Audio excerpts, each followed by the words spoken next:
So let me tell you about Sarah. Every Friday, her friends text her, "Come out with us." And every Friday, Sarah types back some excuse. Headache, busy, maybe next time. Her friends think she's flaking, but here's the truth. Sarah's not avoiding them. Her brain just works completely different than theirs. And I want you to really get this, because if you're like Sarah, you've probably felt pretty alone in this. Or maybe you've got a friend like her, and you just can't figure them out. Here's what's actually happening in Sarah's head. When she first says yes to plans, she genuinely means it. There's real excitement there. But then something interesting starts to happen. As Friday gets closer, her mind starts playing out every possible scenario. What if the bar is packed and she can't hear anyone?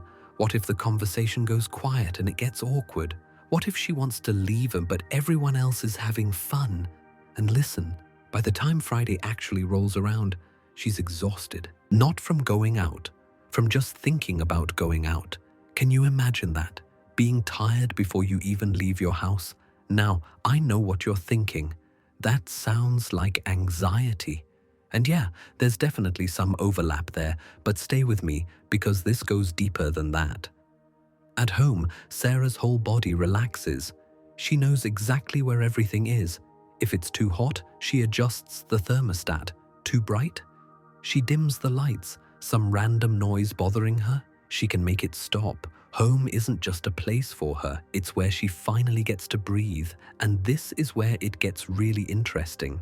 You know how some people need noise and action to feel alive? Their brains are actually running at a lower speed naturally, so they crave that external buzz. They need it to feel normal. But Sarah, her brain's already pretty active on the inside. Adding a crowded restaurant on top of that is like, imagine you're listening to your favorite song at a comfortable volume, and someone comes in and cranks it way up. That's what the outside world feels like to her sometimes. There's actually science behind this. About 20% of people have what's called highly sensitive nervous systems. They notice everything. And I mean everything. The fluorescent lights humming in the grocery store, every single conversation happening at nearby tables, the tag in their shirt scratching their neck. For them, going out isn't just socializing. It's like trying to have a conversation while 100 people are tapping on their shoulder. Exhausting, right? At home, all that stops. The world finally quiets down. But here's what most people get wrong about homebodies. They think, oh, they don't like people. No, that's not it at all. Watch what happens when you change the situation. Invite Sarah for coffee, just you and her, at a quiet cafe. She'll talk your ear off for 3 hours. Ask if you can come over to her place for movie night with 2 other friends. Suddenly she's the most engaged person in the room, making snacks, telling stories, laughing. See what I'm saying? It's not about avoiding people. It's about avoiding chaos she can't control. Now let me tell you about the part that really hurts, because this is where homebodies suffer the most and nobody talks about it. We live in a world that tells us constantly, if you're not out there, you're missing life. Every Instagram post, every story, every conversation at work. What did you do this weekend? And if your answer is stayed home, people look at you like something's wrong. Sarah sees her friends posting pictures from concerts, beach trips, dinner parties. And even though she's perfectly happy curled up with a book, there's this voice in her head whispering, "Why are you so weird? Why don't you want what everyone else wants?" It's heartbreaking, honestly. She feels content, but then feels guilty about feeling content. Imagine that for a second.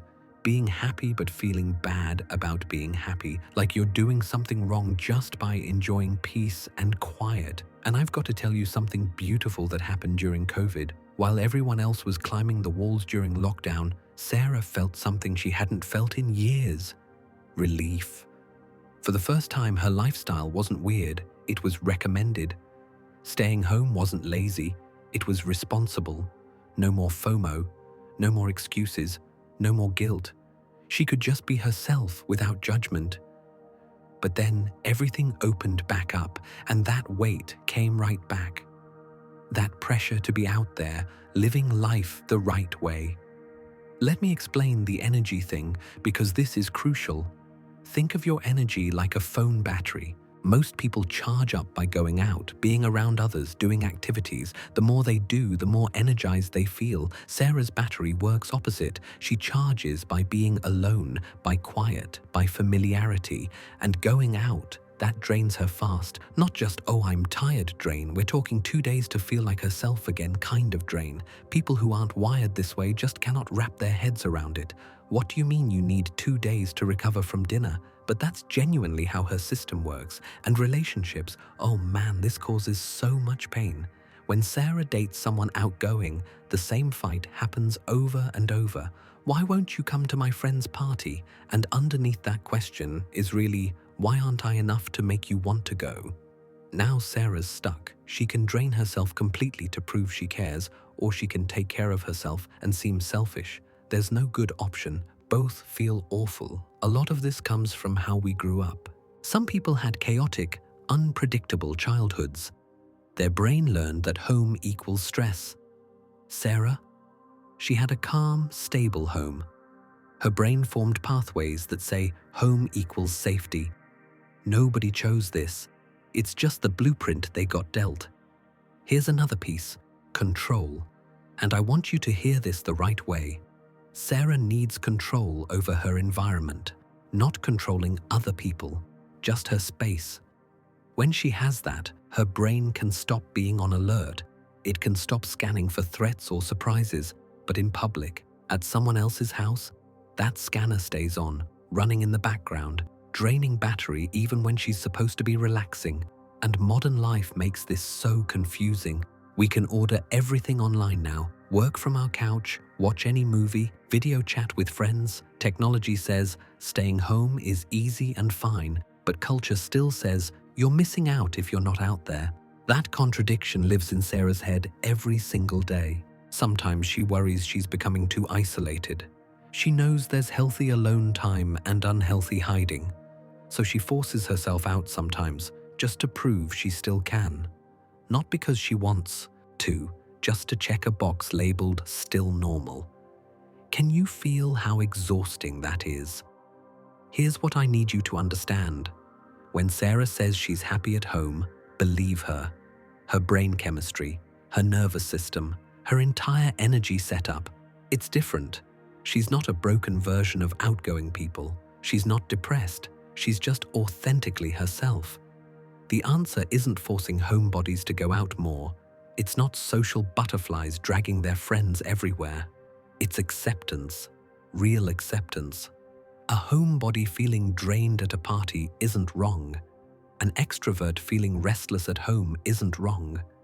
They're just different operating systems. The happiest homebodies I know, they stopped apologizing. They say no without elaborate lies. They build lives that fit their actual needs instead of fighting who they are. And that's not giving up. That's self-love. That's wisdom. So if you're watching this and you're like Sarah, you're not broken. You're not missing out. You're not weird.